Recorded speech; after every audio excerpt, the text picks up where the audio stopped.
Okay, welcome back to Feedback Control Systems. This is Module 9.1, Improving Steady-State Error via Cascade Compensation. The objectives of this module are to introduce Cascade Integral Compensation, better known as PI, Proportional Integral, then look at Cascade Integral Compensation example, so work an example, then look at how we could implement a PI controller function, whether it's in analog form or discrete or continuous form. Then look at what's called lag compensation, and then finally work a lag compensation example. So we're going to start by talking about cascade integral compensation, or PI. Now, steady-state error can be improved in a system by placing an open-loop pole at the origin, which increases the system type by 1. And we'll remind ourselves the various system type and how to find that. Now, the goal here is to improve the steady-state error without affecting the transient response. Okay, so that's our goal as we're going to look through this. So looking at the system down here, let's say this is our original system, and it has a response at point A as shown below. So if I look at that system, I have a reference input, R of S. It's a unity gain feedback system, negative feedback. Output C of S. I have a plant G of S, and then just a gain K.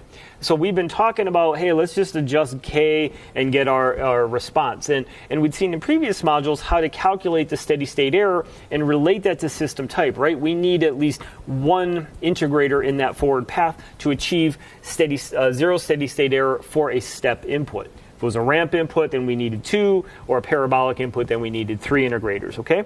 So that was sort of some background. Now, when we looked at this system, let's just assume in this particular system I had these 1, 2, 3 poles, and then that point A being on the root locus. We know it's on the root locus by satisfying this condition right here. So assuming there were no zeros in this system, we had 3 poles.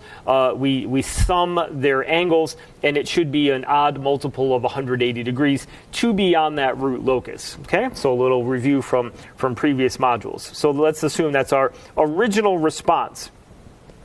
Now, if we added a pole at s equals 0, so in our compensator, we're adding a pole at s equal to 0 right here. That's our theta sub c, our compensator pole. For this point A to exist, like we had over here, right? That point A was somewhere between theta, pole 1 and 2 here, right? It was somewhere between here. So it's the same A. We no longer can be at that point, okay? So if that point represented a desired location from a damping perspective and settling and peak time and all that perspective, by adding this pole for our compensator, we no longer can achieve that point. So notice that we no longer equal that odd multiple of 180 degrees. So what could we do? If we added a 0 somewhere near that s equals 0 pole, so in our compensator now, we added a 0 at negative A, okay? So we added that 0 at negative A, and we tend to cancel that pole at s equals 0, then yes, we could essentially get back to that point. So again, this is approximately equal because if the pole and 0 cancel each other, if those two angles are identical, they're right on top of each other, certainly it cancels. But if this is pretty close, right, the angles are slightly different, then that's why we're saying it's approximately 180. So the reality is to get 180, that point A is going to be a little bit off, okay? But for all intents and purposes, it's pretty close. It's pretty much the same response.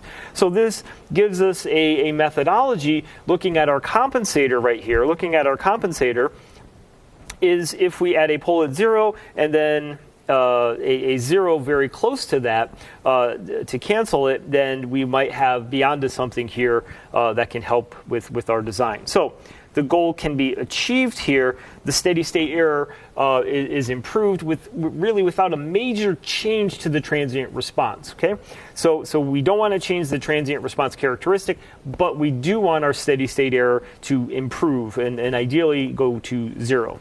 So given an example here, we have our open loop characteristic here. You can see the 3 poles, -1, -2, and then -10. These are our open loop poles here in black. Okay, and then what we could do is vary our gain K, and if we want to vary our gain K to, for example, achieve a desired damping of 0.174 as shown there, then what we could do is vary our gain to get that location. So notice what happens to poles at -1 and -2. As we increase gain from K equals 0, they'll come together. They will go off axis as shown there, and then we could calculate the asymptote, right? We could basically calculate an asymptote. I don't know where it is, and then we can calculate that angle of the asymptotes. So we could figure out that sigma, and then also these angles right here, theta of those asymptotes. So we could calculate those based on those poles given, and then what we saw is this would trend towards the infinity zeros, and then this pole, as K increases, would trend towards that infinity zero right there, because there are no zeros in the plant, so they are technically at infinity. So that's the approach we could take. We could vary that gain, and then once the gain intersects this damping line right there, that would be the K desired for that specific transient response. So in this case, 164.6. So let's get rid of some of the ink. Okay, and now what we're going to do is, previous modules, we said we have a methodology to find the steady state error due to a step response. So if RS here was a step response, this was our way to find via the final value theorem. So A, making sure the system's stable. For this gain K, the system is stable. So we just need to figure out the limit as S approaches 0 of G of S. So that's our box, red box right there that we want to find from below. Okay, so looking at this characteristic right here, everything in this red box up here, let's just write it down. So we found, okay, have a value of K, and then we have S plus 1, S plus 2, and then S plus 10. So what we're seeing down below is we're going to take the limit as S approaches 0, right? The limit as S approaches 0 of this function. Okay? Now what we found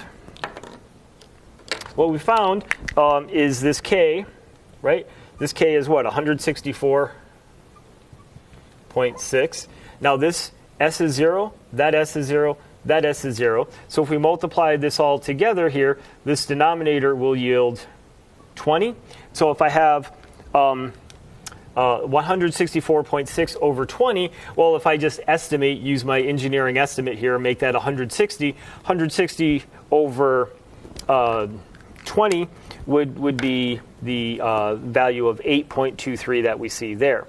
And then so from this calculation, that would be the Kp term that I would have right there, the Kp term, and then the steady state error is 1 over 1 plus Kp. I'd have a steady state error of 0.108. So if I did a step from 0 to 1, I would be 1 minus 0.108, so roughly 0.9. I would get to about 0.9, not the full value. So I'd get to about 90% of where I wanted to. So that is the methodology we would do based on that gain K. Okay? And so next, what I could do is build in a compensator, okay? And with that compensator, what do I do? I want to have my pole at 0, and then I'm just picking a 0 close to it, and I'm just picking negative 0.1. So here you'll see my pole and my 0 of my compensator. And so now when I do that, those are pretty close to each other. They're, for all intents and purposes, we could say canceling each other. And then so now as I vary K, I still want to be on that damping line. When I do it this time now, I get a K slightly less, about 158 instead of 164.6. Now again, what I could do is I have the pole at 0, this other 0 as well. So I basically could have those included as well. So now what you'll see is I have a slightly lower K and essentially the same damping for that system. Now, when I look at the actual step response, the transient response, you'll see a unique difference. So first of all, the transient response, in terms of the overshoot, because we have the same damping, 0.174, the overshoot is nearly identical. And the characteristic, the damping, if you will, that characteristic is pretty much the same. The key difference here is what? The steady state error. And so with that integrator in there, notice here the red line, which is 1. In blue, the response here, the response in blue is nearly identical, whereas the uncompensated response here in black gives me that steady state error of about 0.108 down. So notice that the black is roughly at 0.9, so again about 10% down, whereas the blue, the compensated design, is very, very close to the step response of 1. Okay, so I've greatly improved our steady state error due to the step response by adding this proportional integral controller, this compensator, if you will. Okay. Now, in terms of the implementation of that in our system, here was the plant. So here is our proportional and integral term. And so if we go back one slide, let's clear this ink real quick. Okay. So really, this is what I'm looking for, this compensator. And let's just write that down so we don't have to keep flipping back and forth. So on this slide, we had K times S plus 0.1. That was our 0. And then we had our S term right there. So that was our compensator. And on this slide, when I look at this characteristic, this G sub S, this compensator, really is the same form, right? I have a K1, and here I have a K. Here's my pole here of S, and then here I have S plus K2 over K1. So in this case, 0.1 represents the K2 over K1. So just to make that really clear, that K is really my K1 term, and then this right here is really my K2 over K1 term. Okay?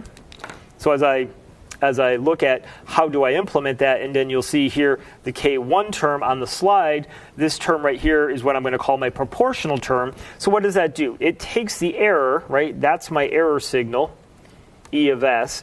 E of S is just R of S minus C of S. So that's my error signal. That proportional gain takes that error signal and just multiplies it by a fixed value, a gain, a K. And then what I then do is take that error on an alternate path, and then I have another gain, K2, and then that gets integrated. Then those two get summed together and forms that actuation function, that control function, if you will, to the plant. So this is a way of taking my pole and my compensator 0 that are relatively close to each other, and then generating a PI proportional integral controller of the form that we have here. Now that we have this, we could go look at our op amps, and if we wanted to build this in analog, use op amps to build this transfer characteristic and go from there. Next, I want to switch and look at lag compensation. And so, looking at our original system, this is a type 1 uncompensated system. So here's our plant. How do I know it's a type 1? Notice my S term here. It's S to the 1, so N of 1. So that's a type 1 system that I have right there. And then I might have a gain system that I have right there. And so this term right here, this K sub V term, I'm going to use the subscript O to denote original. So this O right there is to denote the original static error constant, K sub V, for a type 1 system. So in terms of the K sub V, what we found in previous modules, it was K times the product of all the zeros divided by the product of all the poles. That would basically be our K sub V term from the original system. Now, down below, what we see is our compensated system. So we have here a 0 and a pole. So notice in the lag compensator, unlike the previous compensator, we just had a pole at 0. But in this case, this compensator pole is not at 0. It's slightly off from 0. So I have an actual pole and an actual 0 in this compensator as shown here. And then again, you can see that location here, or blended with the other original open loop poles, you'll see that in that graphic as well. Okay.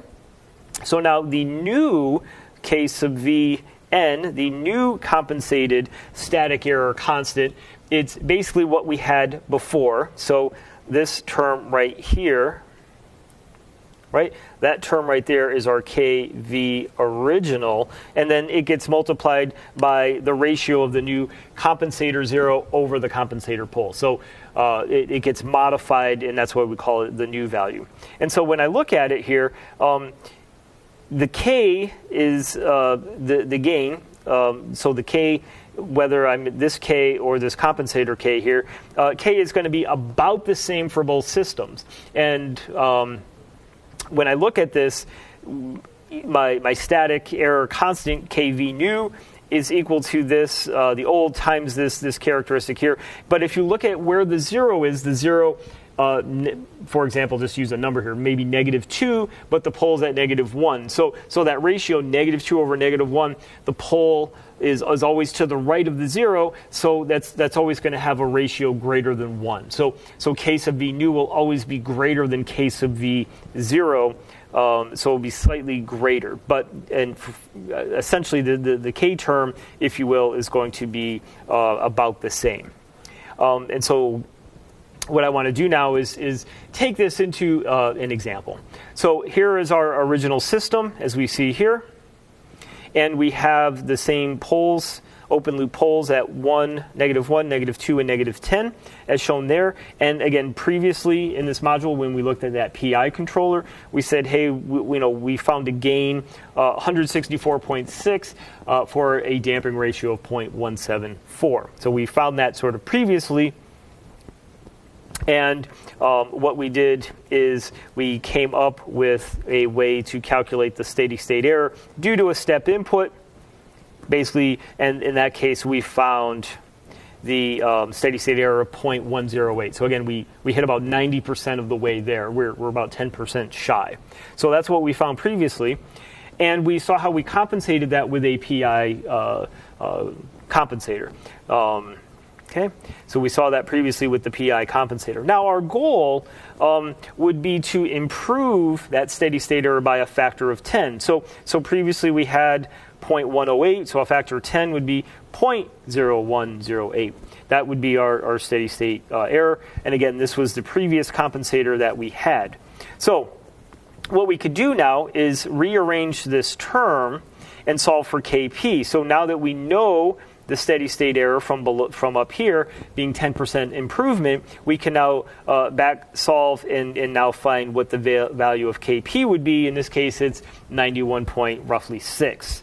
So we now have a value of KP, and so from that, what we could do is find the ratio of the compensator 0 to pole. So this is just a ratio. We haven't found them yet, but just a ratio. And what we can do is basically solve that as a ratio from KP new versus KP original. So KP new, the new value is 91.59. The old value right here, KP, 8.23.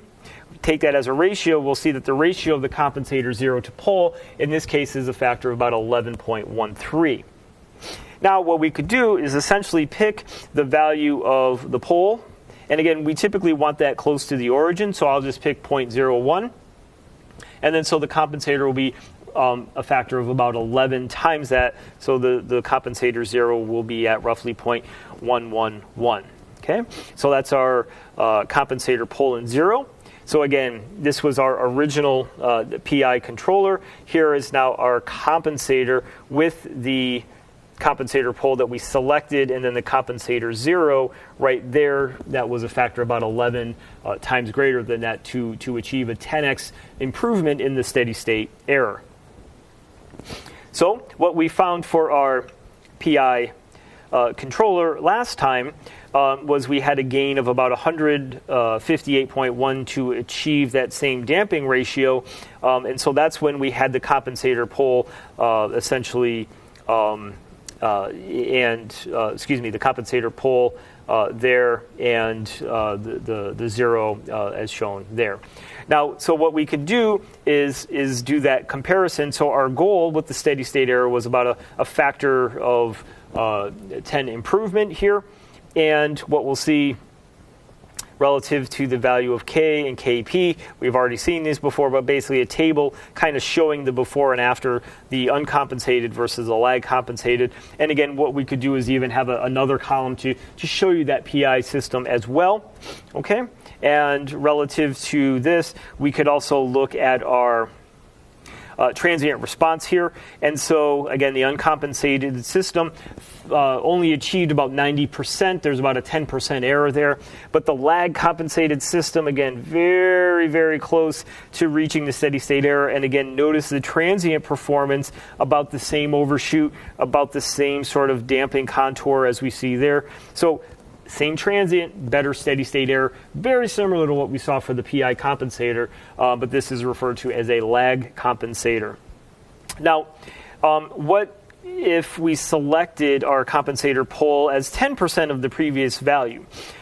So what happens was, here was our original PC, which is 0.01. So a 10%, again, divide that by 10, 0.001 would now be our value of pole. So again, this is the new, this was the previous one we found. So by doing that, again, we can compensate our zero. And now look, again, the transient is about the same, not just a shade lower on some of the peak and overshoot, but for the most part it's the same. But notice what happens with this is this response right here, now in black, based on a 10% reduction in P of C, is now very slowly approaching the steady state error. So it would take a much, much longer time for that system to reach a zero steady state error. Okay, so a much slower response the closer that P of C gets to the origin. And again, what I would recommend is you can have this in a program, vary your P of C terms and look at the response. Also compare it to the PI example that we saw in this series as well. So this will conclude this first module. We're really starting to get into some design, looking at both transient conditions, steady state error conditions. So as we're designing a system, and again, you might think of this as a cruise control system where the plant is your car, your dynamics, and this compensator is your cruise control. So how fast, maybe you don't want any overshoot if you're setting it to 70 miles an hour, and as you're approaching it, maybe you don't want a lot of overshoot. You want it more critically damped or damped, and so that'll dictate in terms of overshoot what damping you might need, but also in terms of making sure you have no steady state error and other sort of features. So just starting this design, and we'll continue on this as we go forward in upcoming modules. If you have any questions or comments on this, please don't hesitate to reach out. Thank you.